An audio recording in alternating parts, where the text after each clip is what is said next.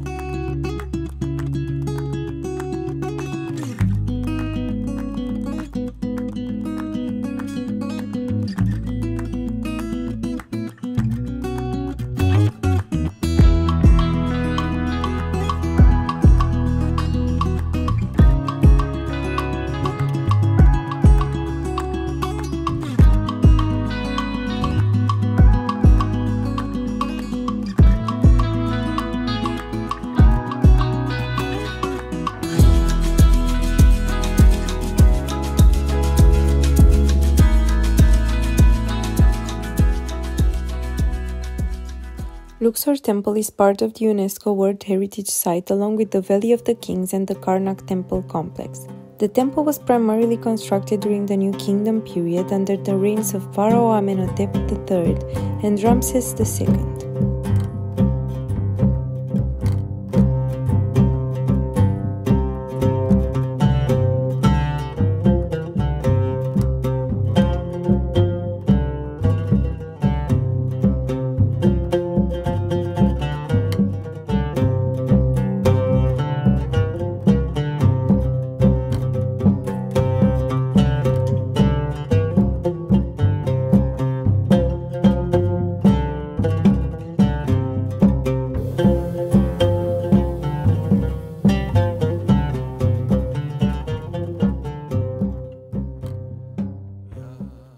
The highlight of today was a hot air balloon ride over the Valley of the Kings.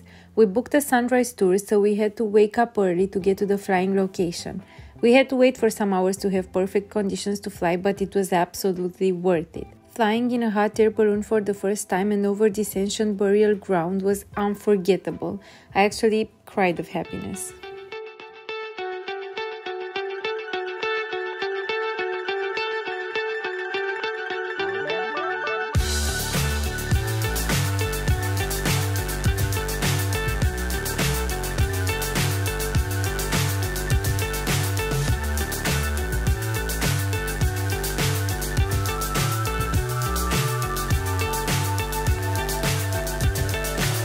So high, I'm hypnotized.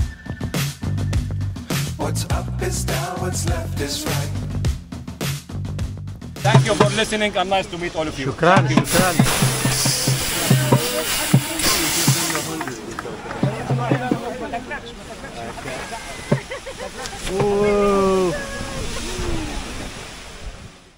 Then we also visited the stunning mortuary temple of Hatshepsut, dedicated to one of Egypt's few female pharaohs. The temple itself is beautiful, but the location, breathtaking.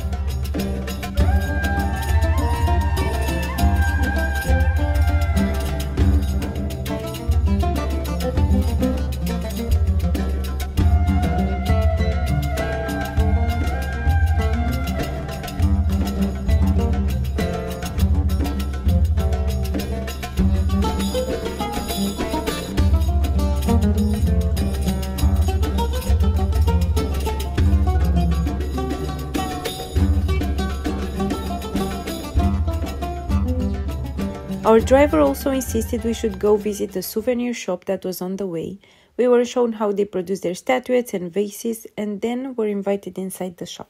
After sandstone, we put inside oven at 90 degrees. Then we cover it by wax. Why wax? Give us more natural, more shine. This is the final product. White, and this is the honey brown one. You can feel it, it's very light now. You can hold the scissors and small tools for carving. Look what she making. This is cat busted. They would believe it for protection.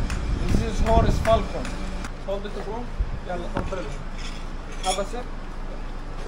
Yes, the other hand here. Yes, in the middle. Yes. Yalla.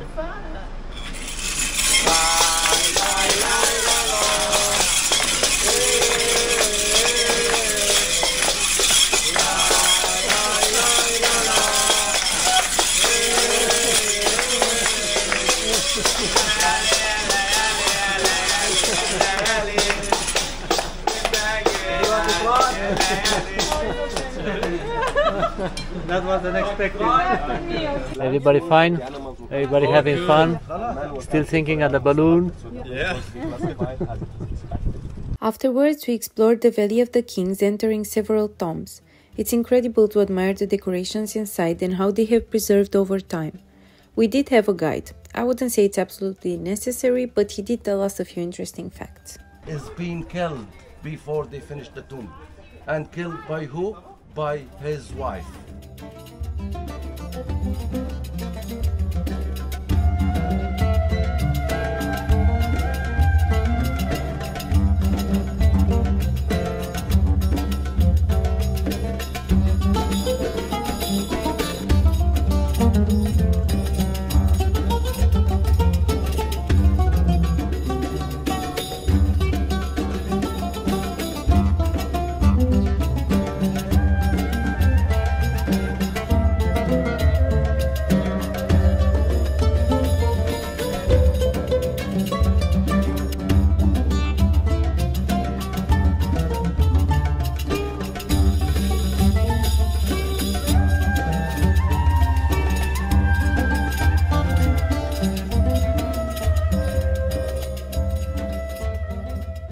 We spent the morning at Karnak Temple, one of the largest temple complexes in the world.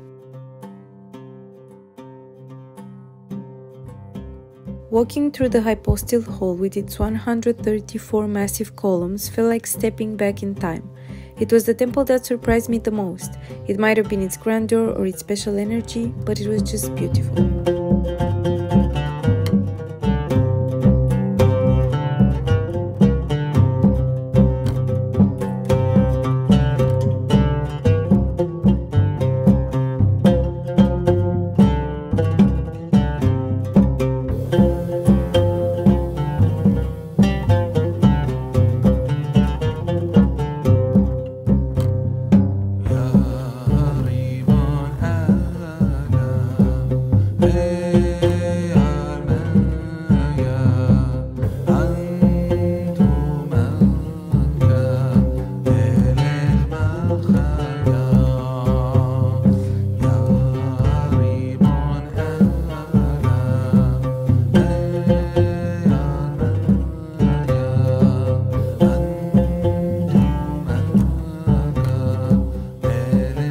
We spent the rest of the day enjoying the pool by the Nile at our budget 4-star hotel.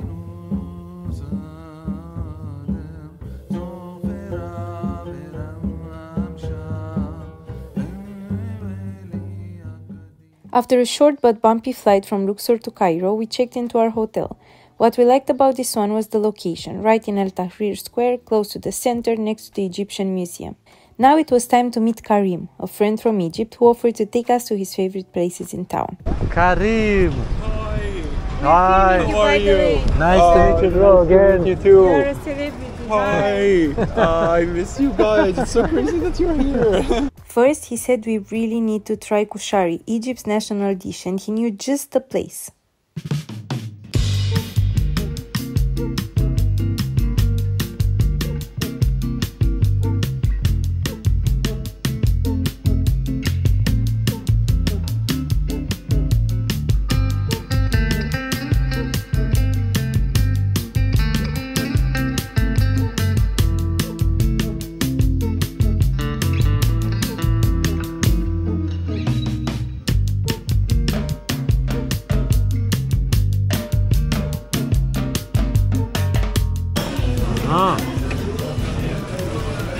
Excellent.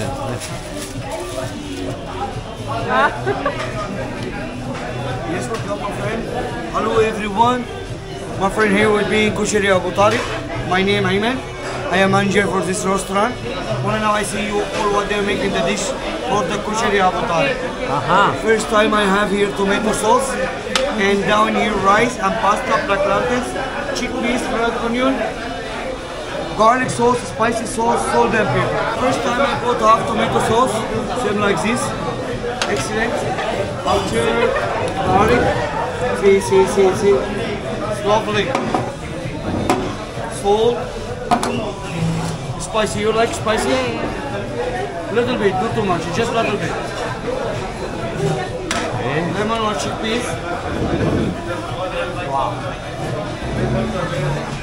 Okay. See? Wow. Magic. Amazing. Amazing, yeah. Wow.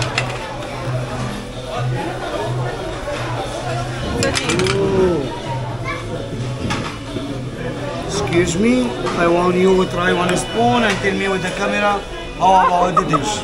Try. Too much pressure now. Wait, I have to try. Yeah. Gusta. Is it?